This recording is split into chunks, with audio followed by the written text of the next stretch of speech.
Hello, good morning everyone. It's Reverend Tom with Reverend Alex here. I hope you're doing okay. Hope you're maybe even doing well. It's been a tumultuous week for many, and I hope that we get a chance to simply enjoy the presence of each other and be conscious of that, even though we're doing this virtually, and be companions for each other.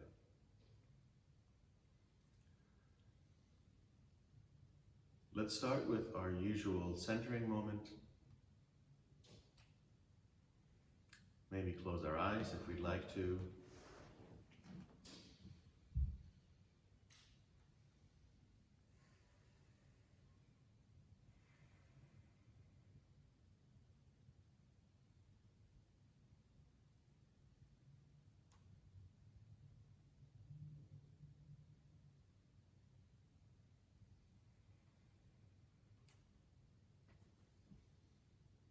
Take some deep breaths.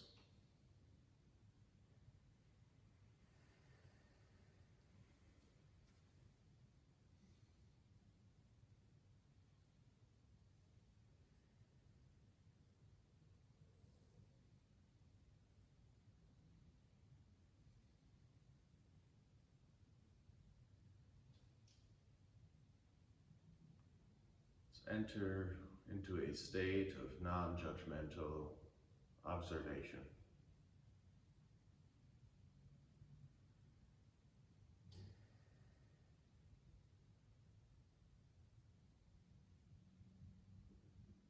Observation of this very moment.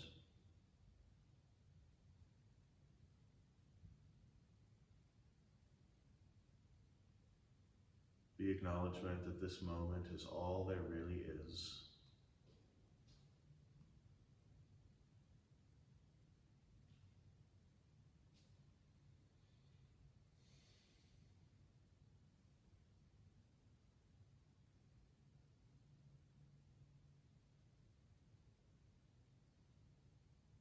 Let's be aware of the open word.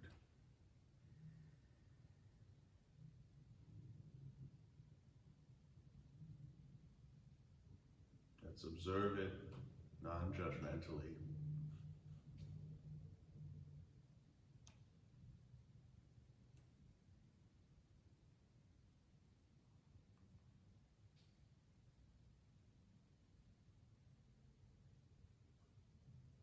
Let's allow that symbol to speak to our inner self.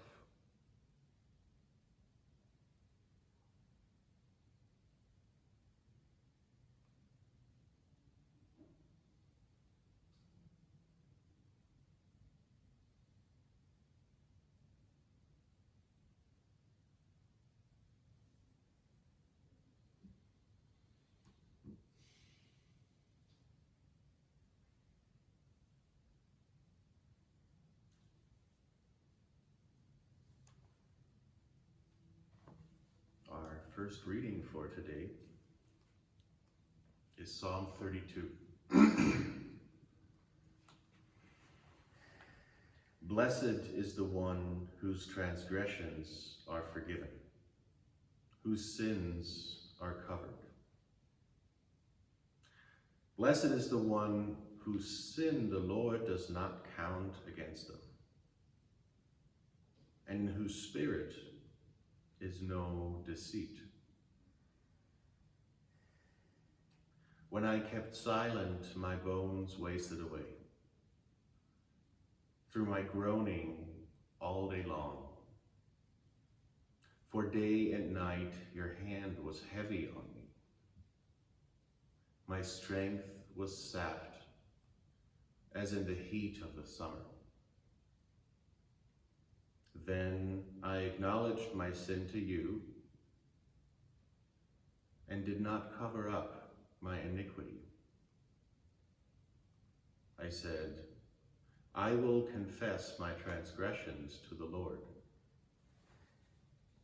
And you forgave the guilt of my sin. Therefore, let all the faithful pray to you while you may be found. Surely the rising of the mighty waters will not reach them. You are my hiding place.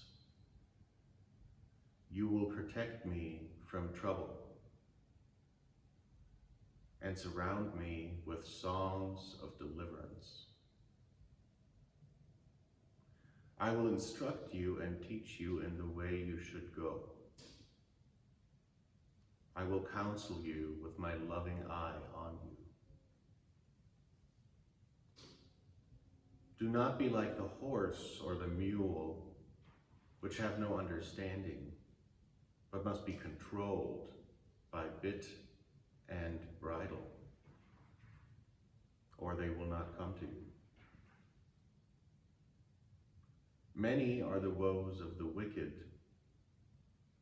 but the Lord's unfailing love surrounds the one who trusts in him. Rejoice in the Lord and be glad, you righteous.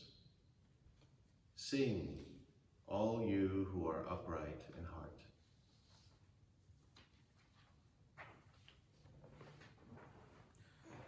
Luke chapter 33, verses 47 to 51.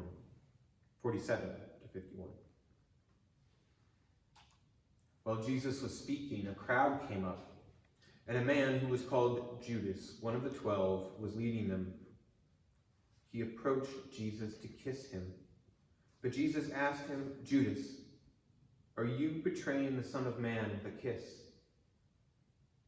And when Jesus' followers saw what was going to happen, they said, Lord, should we strike them with our swords? And one of them struck the servant of the high priest, cutting off his right ear. But Jesus answered, no more of this. And he touched the man's ear and healed him.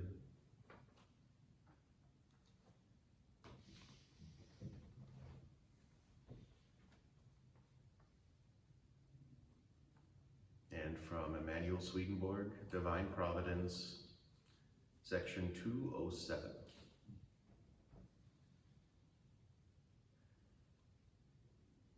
Divine Providence is the divine operation in us when we have set aside selfish love. When this love has been set aside, the Lord enters with the affections of a love for the neighbor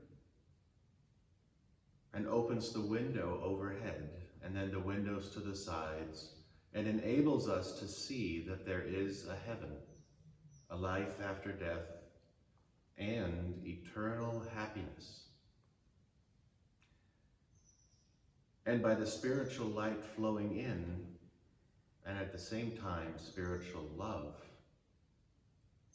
we are caused to acknowledge that God governs all things through divine providence.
Good morning. All things are governed by divine providence. There are no accidents. This was all meant to be. It's something that I struggle with oftentimes in my own spiritual life. I'm trying to not blame outside forces, but to accept the flow of my life as something that is meant for me. And along that path, I have really come to be interested in astrology. And I'm a big fan of Achyuta Bhava, a Hellenistic astrologer, a very devout Hindu. A link will be provided in the description of this video to his, I think it's a vlog episode. He does a daily YouTube video, and a few days ago he did a video on what's going on right now. And the big thing is, from last week, was a new moon in Virgo.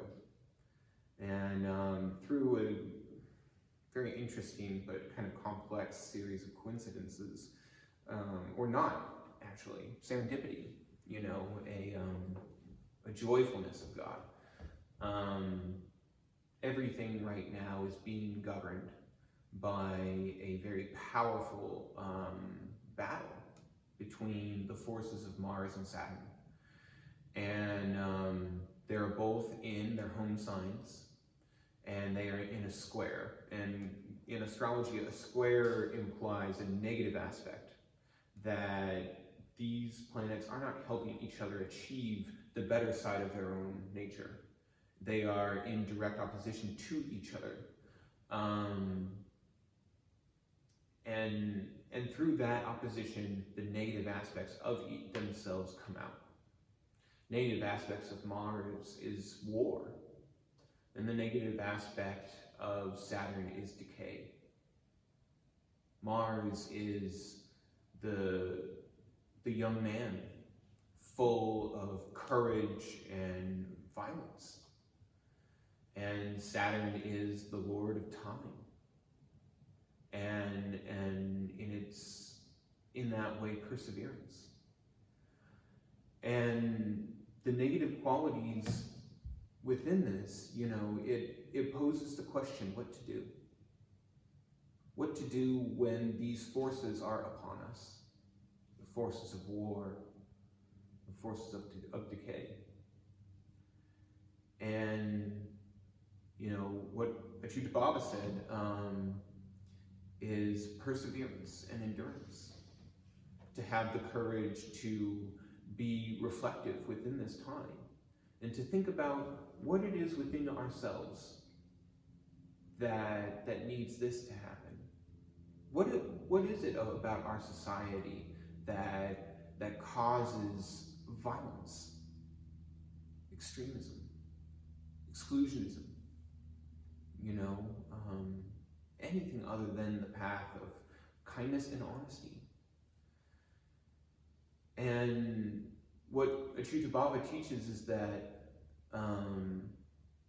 this is happening because it must. Because this is the cycle itself. All things are governed under divine providence. And in the gospel, we have Jesus being sealed in his fate to be crucified by a kiss. And a kiss from one of his most beloved friends. And so think about it for yourself. You're there, all your best friends, including a divine teacher, someone who could not be anything other than the wholeness of God. And one of your best friends then betrays him. And there you are with a sword. And what are you going to do? Are you just going to stand by and let this injustice go down? Or are you going to act? And, in this story about Jesus, all things are being governed by God. And so they ask Jesus, what should we do? Should we strike them? And then before Jesus can answer, they strike. And they cut off a man's ear. And then Jesus reaches down, heals him, and says, enough of this. And then in that moment, he sealed himself within his own destiny, within his own path, in a way that separated himself from the disciples. He healed the man. He made it all right. He allowed the disciples to do what they needed to do to be within the moment. And then he went into what would be his fate. And all of that was necessary. Each part. In order to bring about the fullness of God. And that, I believe that is what is going on right now, because it is necessary that these things happen to us, for whatever reason. But it is the spiritual life in which we are reflective upon it. And to understand that, as the psalmist says, be not like the mule who needs to be led with the bit and the bridle. But then, why would he say it unless people needed to be treated like the mule, to be brought along with the bit and the bridle? It's obvious that this warning is there because this is a common occurrence within human beings. This is how we engage with our spiritual life. We sometimes come onto moments in time in which there is struggle. And we don't want it to be the way that it is. We don't want that truth to happen within our life. We don't want to lose that love. And yet, sometimes these things happen. And the point isn't to have led a life in which those things do not happen. The point is to have led a life in which those things happen and you reflect upon them. And you observe them. As Tom said, non-judgmentally. To accept what is. And to understand that this moment has been brought into our lives for a purpose. And that purpose can only be discerned by ourselves. And that is why we need to reflect. To be still. To observe ourselves with as little judgment as possible. And to know that we are all children of God, worthy only of kindness and honesty. Thank you. Thanks, Alex. Hope you join us for coffee hour for some more discussion. Let's now enter into a state of prayer.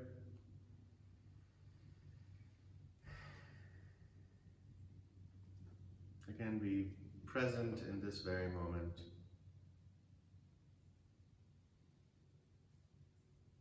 See if we can feel with our inner self the connection to each other.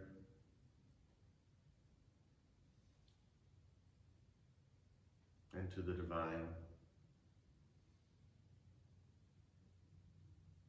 Let's raise up what each of us brings into this new week.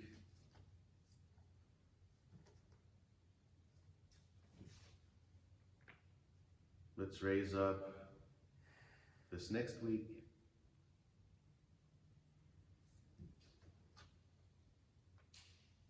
And let's consciously open ourselves up to that divine inflow.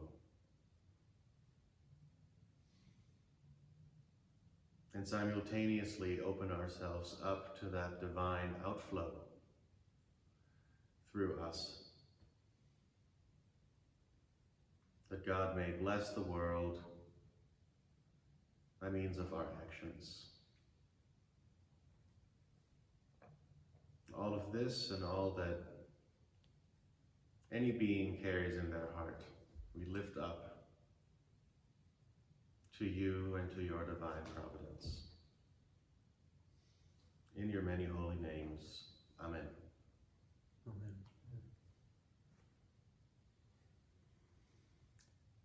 Like I said, hope you join us for coffee hour on Whereby. You should have the info by now. If you don't, hit me up. Anything else that I'm leaving out, or join us for our groups. Watch out for your newsletter. And yeah, stay well. We really do miss seeing you in person. And so blessings on your week. Peace and power.